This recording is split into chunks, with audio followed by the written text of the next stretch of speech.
آج کی اس ویڈیو میں ہم بات کریں گے صحبت کے باطنی اثر کی۔ صحبت ایک ایسی خوشبو ہے جسے آنکھ سے نہیں دیکھا جا سکتا، مگر دل اس کی تاثیر کو فوراً محسوس کرتا ہے۔ خوشبو بیچنے والے کے پاس بیٹھو گے تو تمہارے کپڑے مہک اٹھیں گے، لوہار کی بھٹی کے پاس بیٹھو گے تو کپڑے جل بھی سکتے ہیں اور دھوئیں کی بدبو بھی تمہیں لپیٹ سکتی ہے۔ یہی حقیقت نبی کریم صلی اللہ علیہ وآلہ وسلم نے حدیث میں بیان فرمائی ہے۔ آپ نے فرمایا، اچھے ساتھی اور برے ساتھی کی مثال عطر بیچنے والے اور لوہار کی بھٹی والے کی مانند ہے۔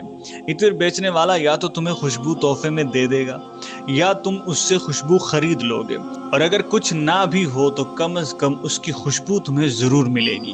اور لوہار کی بھٹی والا یا تو تمہارے کپڑے جلا دے گا یا پھر تم اس کی بدبو محسوس کرو گے۔ یہ حقیقت صحیح بخاری کی حدیث نمبر 2101 اور صحیح مسلم کی حدیث نمبر 2628 میں موجود ہے۔ آدمی اپنے محبوب یعنی دوست کے دین پر ہوتا ہے، تو تمہیں چاہیے کہ غور کرو تم کس سے دوستی کر رہے ہو۔ آپ صلی اللہ علیہ وسلم نے یہ بات سنن نبی داؤد حدیث نمبر 4833 میں بیان فرمائی، آپ اسے پڑھ سکتے ہیں۔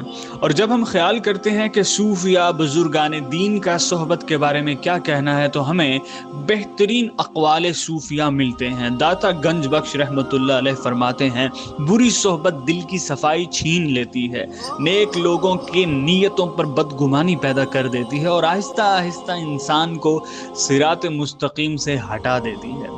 حضرت بایزید بستامی رحمۃ اللہ علیہ فرماتے ہیں، اللہ والوں کی صحبت میں ایک لمحہ بیٹھنا 100 سال کی عبادت سے بڑھ کر ہے، کیونکہ صحبت دل کا نقش بدل دیتی ہے اور عبادت صرف ظاہر کو تھکاتی ہے۔ حضرت جنید بغدادی رحمۃ اللہ علیہ فرماتے ہیں، صحبت ایک ایسا سمندر ہے جس میں انسان کا رنگ ڈوب جاتا ہے۔ اگر اللہ والوں کی صحبت ہے تو نور میں رنگا جائے گا، اگر دنیا والوں کی صحبت ہے تو نفسانی خواہشات میں ڈوب جائے گا۔ حضرت شاہ شمس تبریزی رحمۃ اللہ علیہ فرماتے ہیں کہ ان لوگوں سے بچو جن کی باتیں تمہارے دل میں غفلت پیدا کریں، اور ان کی تلاش کرو جن کی ایک نگاہ تمہیں اللہ کی یاد میں ڈبو دے۔ حضرت علی کرم اللہ وجہہ کا قول ہے، بری صحبت سے بچو کیونکہ وہ تمہیں آہستہ آہستہ گناہ کی طرف کھینچ لیتی ہے، جس طرح آگ خشک لکڑی کو اپنی لپیٹ میں لے لیتی ہے۔ اور مولانا رومی رحمۃ اللہ علیہ فرماتے ہیں، دوست کی صحبت دل کے اندر اپنا رنگ چھوڑتی ہے، چاہے وہ رنگ روشنی کا ہو یا پھر اندھیرے کا ہو۔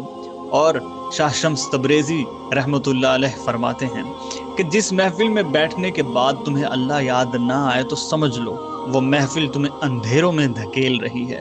اور علامہ محمد اقبال رحمۃ اللہ علیہ کچھ یوں فرماتے ہیں کہ نگاہ مرد مومن سے بدل جاتی ہیں تقدیریں، جو ہو ذوق یقین پیدا تو کٹ جاتی ہیں زنجیریں۔ یہاں علامہ اقبال نے اہل ایمان کی صحبت اور نگاہ کے اثر کو بیان کیا ہے کہ وہ انسان کی تقدیر بھی بدل سکتی ہے۔ ایک حیرت انگیز حقیقت آپ کے سامنے بیان فرمانا چاہوں گا۔ انسان کا دل ایک شفاف آئینہ ہے، اگر اس آئینے کے سامنے سورج آ جائے تو نور پھیلتا ہے، اور اگر اس کے سامنے اندھیرا آ جائے تو سیاہی اترتی ہے۔ یہی صحبت ہے، تم جس کے سامنے بیٹھو گے اس کا عکس تمہارے دل پر اترے گا۔ کیا تم نے کبھی سوچا ہے کہ ایک قطرہ پانی اگر گلاب کی پتی پر گرے تو خوشبو بن جاتا ہے، اور اگر وہی قطرہ کسی بدبودار جگہ پر گرے تو گندگی میں شامل ہو جاتا ہے۔ یہاں سے ہمیں معلوم ہوتا ہے کہ قطرہ تو وہی ہے، لیکن اس کی نسبت بدلنے کی وجہ سے اس کی اصل بھی بدل جاتی ہے۔ ایسا ہی انسان ہے، اگر دل اولیاء اللہ کی محفل میں بیٹھے گا تو ذکر الہی کی خوشبو میں مہک اٹھے گا، اگر نفس پرستوں کی محفل میں بیٹھے گا تو نفسانی خواہشات اور غفلت کی بدبو میں ڈوب جائے گا۔ تو یاد رکھیے، زندگی کی اصل کسوٹی یہی ہے کہ تمہارا دل کہاں بیٹھتا ہے اور تمہاری نسبت کس سے جڑی ہے۔ اینٹ کی عزت مسجد کی نسبت سے ہے، انسان کی عزت اللہ والوں کی نسبت سے ہے، اور روح کی نجات اللہ کے قرب کی نسبت سے ہے۔ بس اپنی نسبت اللہ والوں سے جوڑو تاکہ تمہارا دل بھی مسجد کی اینٹ کی طرح سجدوں کا مقام بن جائے۔